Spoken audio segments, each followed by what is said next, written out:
What's up, guys? Rick from DFS On Demand here with a preview for the Farmers Insurance Open. This really can be described as the start of the new season. I know we've said that a couple times. We said it with the swing season. We said it with the Century Tournament of Champions. We said it with the Sony because it was the first full field event. But this really is where a lot of the stars come out and choose to start their year, a la Tiger Woods, who's in the field this week. So we'll talk a little bit more about that. But remember, this week it is a 2-course rotation. So last week we came from a 3-course rotation at the Desert Classic. 2 courses here at Torrey Pines. There's the South Course and the North Course.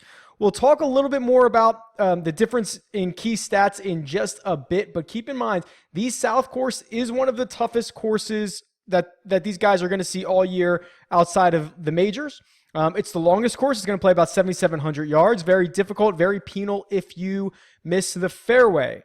The North Course, historically much easier, but last year was the first year, I believe, I think it was last year, where they've redone this. They've redone the North Course, and it is not nearly as easy as it once was. So it will probably be a few shots easier, but it will not be significantly easier like we've seen in the past.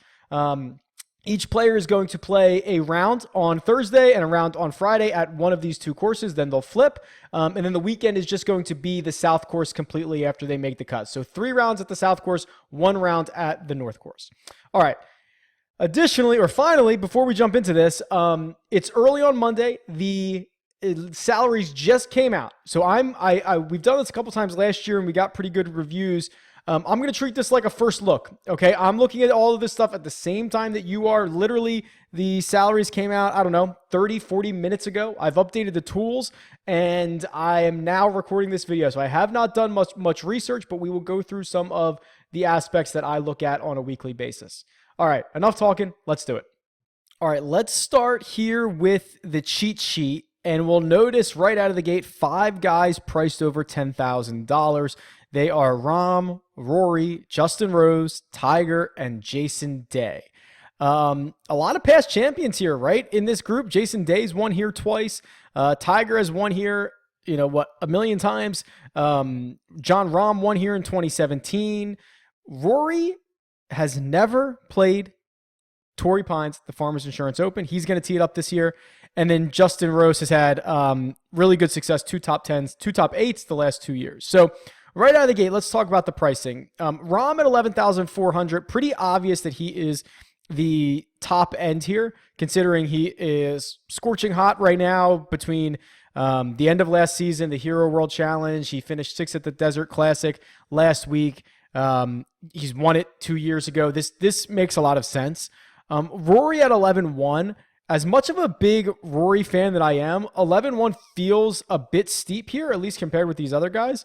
I don't know if I'll end up paying this, and we'll see how ownership shakes out, but Rory's a guy that I'd feel much more comfortable with in Rose's spot, like that 10-8. I know it's kind of splitting hairs, but when you're above 10,000 and all of these guys are studs, you have to split hairs a little bit. Tiger teeing it up. Haven't seen him since Tiger versus Phil, right? We have no idea what to expect other than elite course history. We'll actually talk more about that in a second. All right. The notable guys here. Tony Finau. If we're looking for, strokes gained off the tee, we're looking for distance. We're looking for guys who have excelled here in the past. Finau at 9,900 is a really compelling option. A 6th in 2018, a 4th in 2017.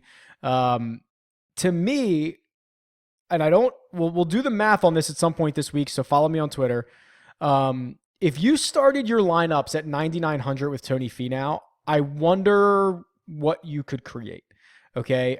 Just fade the top 5 guys. Now you might be giving up, let's say, I don't know the odds yet, but let's say you're giving up 35% of the win equity by not rostering one of those top 5 guys. So maybe 35% of the time, one of those 5 guys wins it.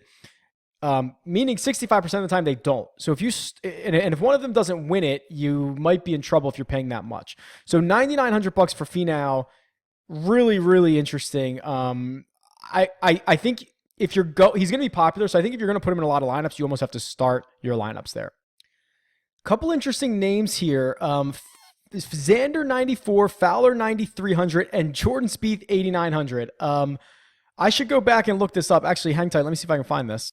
Yeah, here we go. Okay, so just pulling up the game logs real quick. I have salary data going back to at least, wow, further than I thought. The start of the 2017, I guess this would have been, yeah, the 2017 season, right? So it was the Tournament of Champions in January of 2017. That's how far back I have salary data. So at this point, 2 full calendar years. And Jordan Spieth has been under $10,000 3 times. 3 out of, what's this, 150-ish? Actually, less than that. But in two full calendar years, he has been under 10,000 3 times. He has never been under 9,000.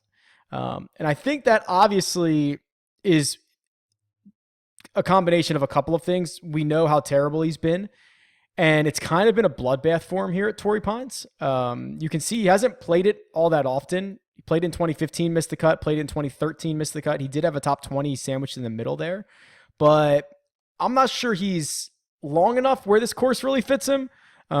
He hasn't been playing well enough. This is a really, this Spieth thing is going to hang over our head all season long. I'm interested to see how it shakes out, but I don't think I'll have him this week. Down in the mid-8s, there is actually 2 really compelling guys that I want to see what the industry is going to do on. So you have Cam Champ at 84 and Brandt Snedeker at 80. I'm sorry, Champ at 85, Snedeker at 84, which by all accounts, both of those guys would normally be pretty popular. The narrative around Cam Champ is going to be absolute bomber, longest course, this is going to fit in, blah, blah, blah. I'm not sure he can putt it enough, right? Like he's basically, every time he's gone out and contended, he has putted the lights out, right? And he's needed to. I'm not sure we can get that type of similar performance from him again this week, but you're going to hear a lot of narrative. And then Snedeker just has the elite course history, right? He's got 2 wins, he's got 2 seconds. You're going to hear all the stuff about him winning, shooting 10 shots better than the field on Sunday when the wind was like 40 miles an hour and bending the flagstick and stuff like that. So he's played decently well recently, but like if you wanted to just fade an area, like fading the mid-8s is probably a pretty decent way to go. Like there's problems with both of those guys, and I imagine they're going to eat up all the salary. Sungjae Im, I don't know how far he hits it, but we played him last week. We played him the week before. He's got back-to-back top 15s, which means he's got 3 top 15s in his last 5 starts. Has never played here, but obviously his first time with Tour access, so it's going to be a lot of places that he hasn't played. I want to see how far he hits it. We might have to look this up later, but just someone who's playing really well and is going to fly under the radar for the most part. Jimmy Walker, can't touch him despite the elite course history. Don't even consider it. Let's see who else we've got here. A couple other options down low. Bill Haas has played well here in the past, but doesn't do it for me. Missed the cut last week. Let's see. Again, I'm following along as you are. Nick Watney. Nick Watney is a guy that I played in some lineups last week because he's volatile, right? And sometimes I want to embrace that. You can see he can go miscut, top 20, 50th, 20th, like he's all over the place. Has played well here in the past. Again, it's volatile, but he's got 4 top 10s in the last 8 years. He's also missed the cut twice, had a 59th and a 60th. So I think you could do worse than, $6,900 down here for Watney. And then you can grab some guys who played well last week, right? Whether it's Gooch, whether it's Long, who won last week. I'm not going to be rostering a guy after his first PGA Tour win, but there are some at least options down here, like Roger Sloan, who finished 12th, but I think he was actually like 7th in DraftKings scoring last week. Guys that are just getting on the tour for the first time and finding out what they are. You could always fire them up down here in the 6s. All right, let's move along because I think the strokes gained stuff is the most interesting this week. So let's spend some time here.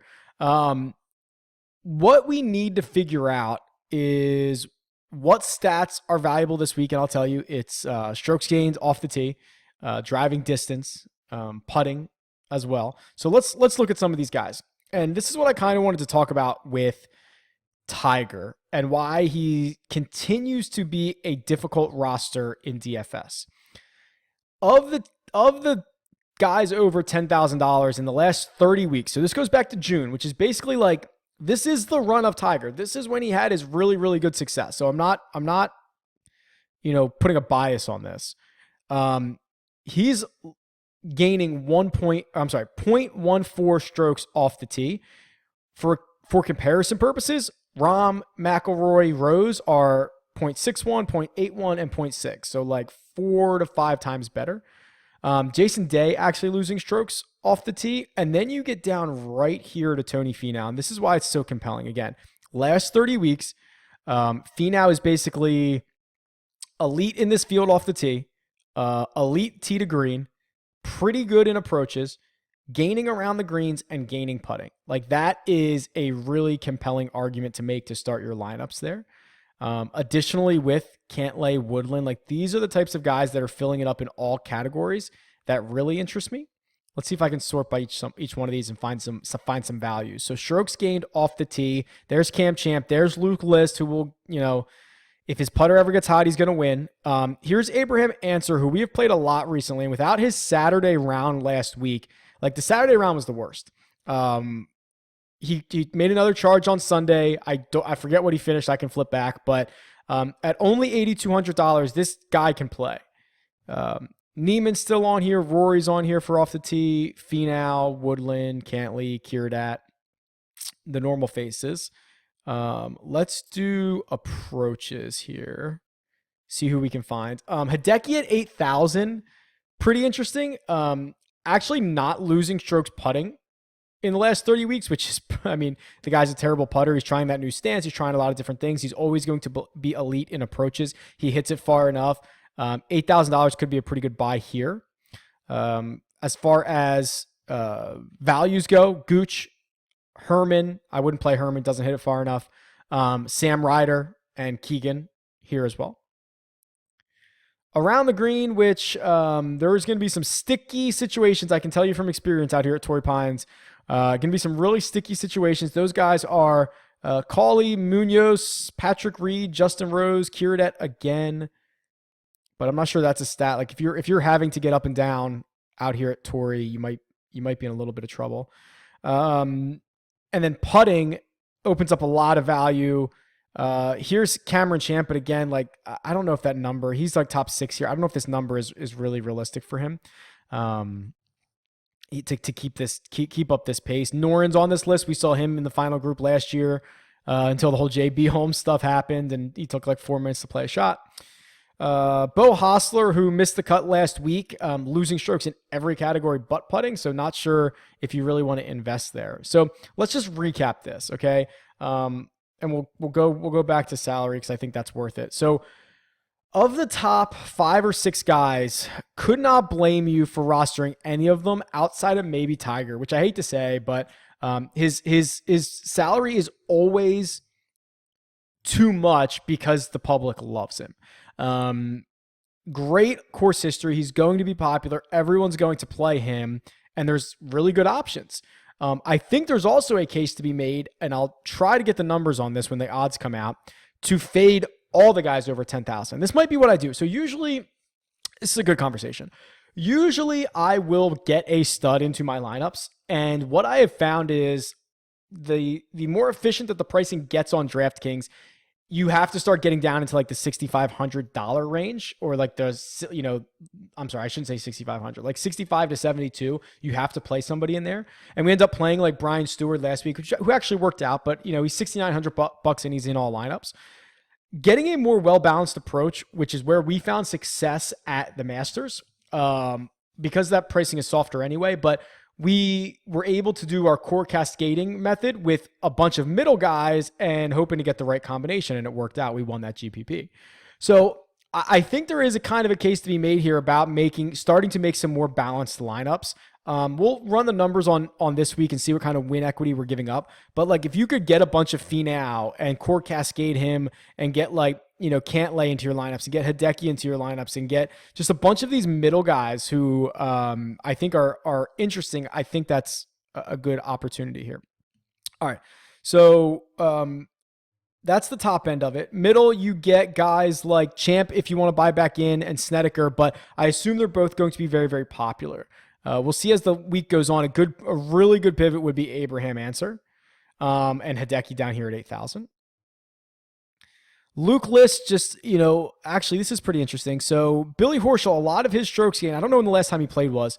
We'll look it up, but the Billy Horschel had a really good stretch at the end of last season. You can see, even in the last 30 weeks, outpacing Luke List in a lot of different categories here. Obviously, a much better putter. Only $7,700. We might have to look a little bit deeper into Billy Horschel at some point. And let's see if we keep going further down. This could be a Kyle Stanley course. What else do we have here? Yeah, the 7,000s are pretty poor, right? I wouldn't want to play anybody down here in this, Kiradet, I guess I could play. But like Pat Perez, Steele, Harmon, Danny Lee, Danny Willett all hurt me to think about. Keith Mitchell, I'd throw in a couple lineups. He's been hot recently. But other than that, the Gooch, I guess if you're really getting deep down here, $6,800. Sam Ryder pops up 67.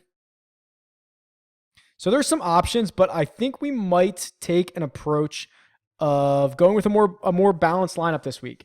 I'll run the numbers. You should follow me on Twitter because I'll tweet all this stuff out, everything that I find. It's at DFS On Demand. Leave a comment below. Let me know what you are thinking about taking a more balanced approach and fading those guys over $10,000. Talk to you soon. Good luck.